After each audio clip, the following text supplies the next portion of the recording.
They have a policeman there. Ayun. A policeman. What they're doing that one? Probably working on a pipe. That's why they have a police.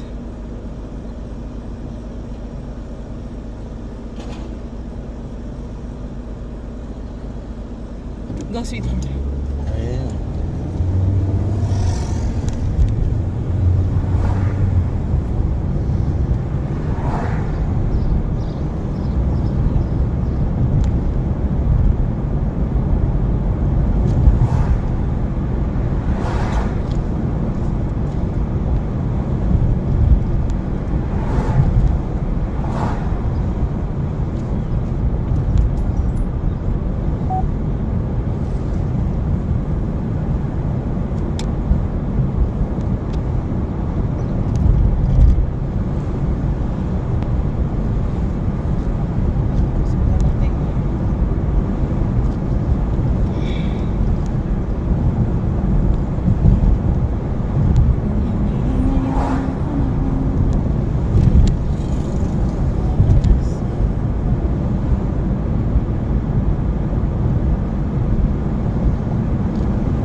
A book club. Computer solitaire, huh?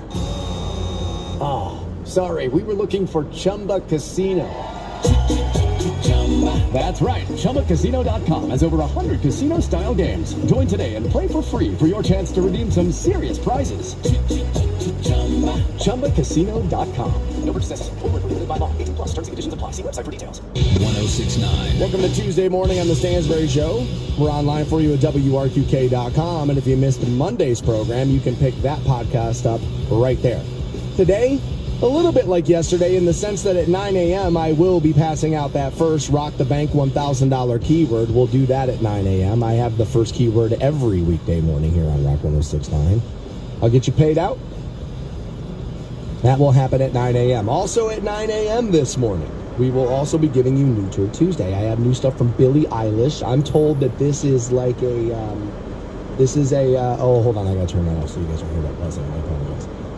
Let me see here. I was told that this is a queer love anthem, from what I understand. The song is called Lunch.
that we'll judge accordingly at 9 a.m. And I kind of like him. He's just kind of straightforward. It's not like black metal. It's not metal. It's not, it's not new metal. It's not any of this stuff. It's just plug in and play. It's just rock music. And I feel like the world's kind of missing a little. Like everybody's like, if you're not falling in reverse, you're not big, and like that whole thing. It's just, we just need plug and play rock bands. That's just what I think we just need more of those. Tim Montana giving you just a little bit of that. So we'll take a listen to the rest of Die Today. And that for New Turd Tuesday. Like I said, also at 9 we will rock the bank with you. We will have to take a look at AMC now putting warnings on top of movies before they go out. Meaning before you watch the rest of the movie, there's a warning on one of your all-time favorite films. Everybody's going overboard crazy on this. It doesn't bother me as much as other people, and I feel as if I have a couple of decent points on why. So we'll take a look at that. We'll do that coming up at 8 o'clock. AMC now in the crosshairs of some people. Like, I'm canceling my AMC. I'm canceling it because of this. Which I just wrapped up watching an AMC series, I believe. Last night. I was talking about this a little bit yesterday. I finished my second watch through of Breaking Bad, and I admitted yesterday it's not overrated. I don't think it's as good as The Sopranos, but it is very well done. It was written well, and I'll say they ended that series better than The Sopranos. The Sopranos felt like a cop-out, right? Like they just went to black, and it felt like, oh, you don't know what to do, so this is a cop-out. This is like that. It felt like a coward's way out. Where Breaking Bad was like, no, we got to go all the way into this. Like, we have to do this. We know we have to do this. Let's do this. And I thought that show actually ended pretty damn well. But we will get in AMC and all of their problems with putting warnings on movies and TV shows. People are beside themselves about it, and I'm just not so sure it's that big of a problem. We're going to have to talk about movies a couple of different times today, as Gen Z says they are out on Marvel and they are out on Star Wars. We got big problems here for the streaming world.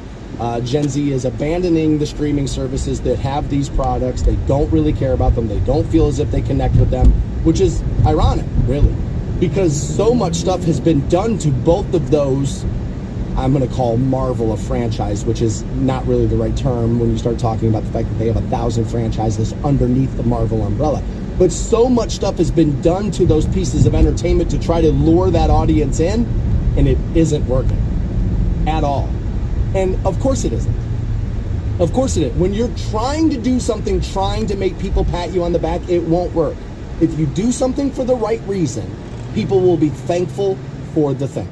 That's how it works. When you're looking to capitalize, or when you're looking to be like, well, we have all this negative history laying behind us in 500 years of our company. You guys want to make up for it with one female-led movie? Mm-hmm. Right? Like, when you do stuff like that, people get annoyed by it. They're not offended. They're not pissed. They're not snowflakey. They are annoyed by it. And annoyance is part of it. Or exercise. Absolutely. So they are having some problems luring in the younger audience into the fiction, into like, the superhero movies and the Star Wars and all of that. I was less surprised about the Star Wars than I was with Marvel. Marvel is the Star Wars of today. Like, it just kind of is. That world kind of became that. It kind of became bigger. I think I've worked here long enough for this to have been true. When I started at Rock 106.9, it wasn't close. It was still Star Wars. Since I've been here in 10 years, I feel like Marvel has overtaken them as like the thing. If you're looking for fantasy, if you're looking for that kind of entertainment, you go to the Avengers. That's kind of what happens now. I think the baton was passed. But apparently both are suffering with the younger viewer. We will get there. That coming up at 7 o'clock. We're also going to have to talk about a new Browns stadium proposal. Somebody is looking to build the Browns a hexatron. We will get to what the hell an hexatron is and whether or not the Browns should have one. We'll do that coming up at 7 o'clock this morning. Speaking of the Cleveland sports, Francisco Lindor made his return to Cleveland yesterday. And as I thought he would, he was cheered mostly inside Progressive Field last night. Now, the Guards did win 3-1, but Guardians fans did not know that when he was announced. I said, these breakups, it's how the player gets responded to when they come back is all about the perception on how they left. And when he left, most people I saw, this would be anecdotal, yes, but most people I saw were blaming the organization, blaming ownership for not being willing to spend the money to keep Frankie Lindor. Sometimes the player gets looked at as, oh, you're greedy, you're just going to take the thing, and so people get really mad about that. If they feel as if the team or ownership wouldn't get behind their guy, my favorite guy, then all of a sudden they love the player and now it's anti-team. You combine that with the fact that, let's be honest, Francisco Lindor hasn't seen a whole lot of winning culture since being a Met. And the Guardians, who everybody thought it was over this year, oh my God, they're going with a first-time baseball manager. First-time baseball, you need somebody with experience.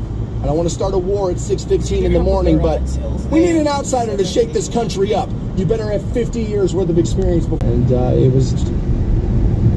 my dad suffered in silence as the three of us were huge seafood fans. My dad didn't even like the smell of it, but he would like walk his way into every all-you-can-eat shrimp restaurant because that's what his family wanted, and he would sit there and eat probably the worst cheeseburger known to man on his vacation because that's what his family wanted. Right? My mom made a ton of sacrifices on those vacations because that's what her children wanted.